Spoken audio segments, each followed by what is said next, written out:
یہ جو دو نمازیں اکٹھی کرنے کا مسئلہ ہے, یہ بھی احناف کے خلاف آج کل بہت اچھالا جا رہا ہے کہ حدیث میں تو آتا ہے نبی نے سفر میں دو نمازیں اکٹھی پڑھی, حدیث میں تو آتا ہے نبی نے سفر میں دو, اور ابو حنیفہ کہتے ہیں نہیں, نماز کو آپ اپنے ٹائم پہ سفر میں بھی قضا نہیں کر سکتے. اس کا بھی یہی وجہ ہے کہ نمازوں کو اپنے وقت پہ پڑھنا یہ تواتر سے ثابت ہے. قرآن میں جگہ جگہ کہ اہل ایمان اپنی نمازوں کی حفاظت کرتے ہیں. حفاظت کا مطلب کیا؟ پڑھتے ہیں.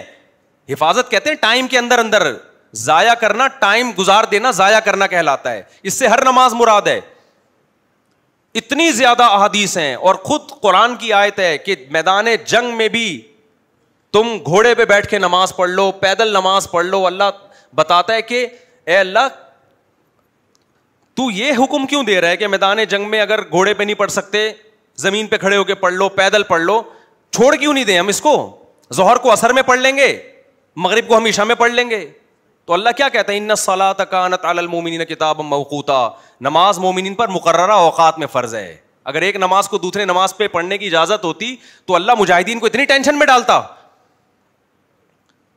نہیں. یہ بات میرا خیال ہے سمجھ میں رہا. یہ مسئلہ کہ پھر وہ ان حدیثوں کا کیا مطلب ہے جس میں آتا ہے نبی نے دو نمازیں اکٹھی پڑھی ہیں, اس کا وہی مطلب ہے جو بخاری مسلم کی اس حدیث کا مطلب ہے جس میں آتا ہے بغیر وجہ کے دو نمازیں اکٹھی پڑھی ہیں. نہیں, یہی بات بخاری مسلم کی حدیث ہے, نبی صلی اللہ علیہ وسلم نے نہ کوئی بارش تھی, نہ سفر تھا, نہ مرض تھا, دو نمازیں کیا پڑھی ہیں؟ اکٹھی پڑھی ہیں تاکہ امت پہ حرج نہ ہو. ہم کہتے ہیں جو اس کا مطلب ہے وہی ان حدیثوں کا مطلب ہے جو سفر میں اکٹھی والی ہیں.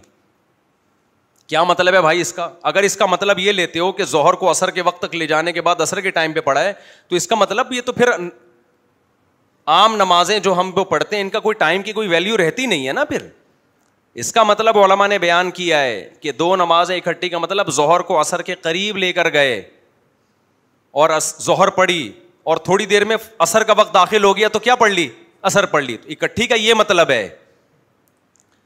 تبھی ہم یہ دعویٰ کرتے ہیں کہ جتنی وہ حدیثیں جن میں آتا ہے نبی نے سفر میں دو نمازیں اکٹھی پڑھی ہیں, ان میں کوئی ایسی واضح حدیث نہیں ہے, صحیح حدیث جس میں آتا ہو کہ ایک نماز کو قضا کر کے دوسرے ٹائم پہ پڑھا ہے.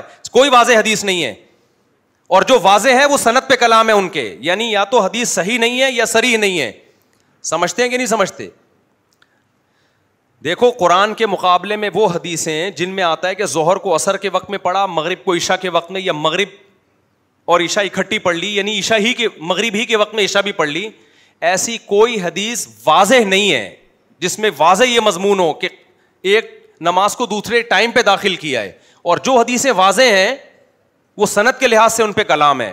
تو اس لیے ابو حنیفہ کہتے ہیں قرآن کے مقابلے میں, قرآن کہتا ہے ہر نماز اپنے ٹائم پہ ہوگی, اس کے مقابلے میں جو حدیثیں آ رہی ہیں وہ قرآن کے ٹکر کی نہیں ہے, یعنی صحیح نہیں ہے. جس میں آتا ہے نا دو نمازیں نبی نے قضا کر کے پڑھی ہیں تو صحیح نہیں ہے, اور جو صحیح ہیں وہ صحیح نہیں ہے سوائے حج پہ. حج میں آپ نے کیا عرفات اور مزدلفہ میں. اور ویسے بھی ایک دیکھو, اللہ تعالیٰ نے سفر میں 4 کی 2 کیوں کر دی؟ تاکہ اپنے ٹائم پہ ہو جائے, قضا کرنے کا بہانہ آپشن نہ رہے. تو یہ رخصت دی ہی اس لیے تاکہ نمازوں کی حفاظت ہو. میرا مقصد دوسرے مجتہدین پہ طنز کرنا نہیں ہے. دیگر ائمہ قائل ہیں کہ 2 نمازیں سفر میں اکٹھی پڑھ سکتے ہیں. ہمارا مقصد طنز کرنا نہیں ہے. ہمارا مقصد یہ بتانا ہے کہ آپ جو ابو حنیفہ کو سمجھتے ہو نا کہ ان کے پاس علم نہیں تھا, بخاری مسلم کی حدیثوں کا انکار کیا, آپ سے زیادہ علم تھا, بس یہ بتانا مقصد ہے. باقی آپ کو جو سمجھ میں آ رہا ہے آپ کرتے رہیں, ہمیں کوئی تکلیف نہیں ہے. لیکن ہمیں بیوقوف نہ سمجھیں آپ کہ ان کو حدیثوں کا نہیں پتہ ہے. ہمیں الحمدللہ آپ سے زیادہ پتہ ہے حدیثوں کا. میں جب سفر میں جاتا ہوں نا, میں ہر نماز ٹائم پہ پڑھتا ہوں. میں ظہر کو قضا کر کے عصر میں نہیں پڑھتا. تو بعض دفعہ اہل حدیث ہوتے ہیں ہمارے ساتھ, وہ طنز کرتے ہیں کہ یار آپ بخاری کی حدیثوں کا کیا جواب دیتے ہو, بحث شروع کر دیتے ہیں, آپ لوگ حدیث کو نہیں مانتے, ابو حنیفہ کے اندھے مقلد ہو. ان کو میں خطاب کر رہا ہوں کہ ہم اس میں بڑے کانفیڈنٹ ہیں کہ جو 2 نمازیں اکٹھی پڑھی ہیں اس کا مطلب کیا ہے. اور آج کے کچھ اسکالرس تو ایسے ہیں انہوں نے 3 نمازیں اکٹھی کر دی ہیں. انہوں نے تو بولا کہ آپ ظہر پڑھیں عصر کے وقت میں جب ٹینشن میں ہو, امتحان ہے یا ٹریفک جیم ہے, تو کسی بھی پریشانی میں پڑھی جا سکتی ہے. ظہر پڑھ لیں آپ, سورج یعنی عصر کا ناجائز وقت جو حرام وقت شروع ہوتا ہے وہ غروب آفتاب سے 15-20 منٹ پہلے. تو 15-20 منٹ پہلے آپ ظہر بھی پڑھیں, عصر بھی پڑھیں, اور 15 منٹ بعد مغرب پڑھ لیں اور فوراً عشاء پڑھ لیں. 4 نمازیں اکٹھی ہو گئی آپ کی. نہیں یہ بات میرا خیال ہے, یہ بھی اسکالرز آ رہے ہیں مارکیٹ میں تو پھینک, اور سب حدیثوں کے ریفرنسز سب کے پاس ہیں. بیڑا غرق کر دیا نماز کا یار. اگر نمازیں ایک ہی ٹائم پہ پڑھنے کی اجازت ہوتی تو ٹینشن ہی تھی پھر نماز کی.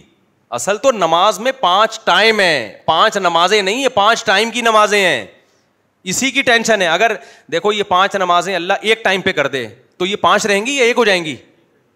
یہ تو ایک ہو جائیں گی. آپ فجر میں ہی پڑھ لو ساری, پھر 5 تھوڑی رہی ہیں. 5 کا تو مطلب ہی ہر تھوڑی دیر کے بعد اپنے آپ کو آپ نے ٹائم نکالنا ہے. تو سفر میں جو 2 نمازیں اکٹھی کا مطلب ہمارے نزدیک ہے, جو بڑا مدلل مضبوط قول ہے, وہ یہ ہے کہ آپ اور یہ بھی کبھی کبھار, نبی نے ہمیشہ یہ بھی نہیں کیا.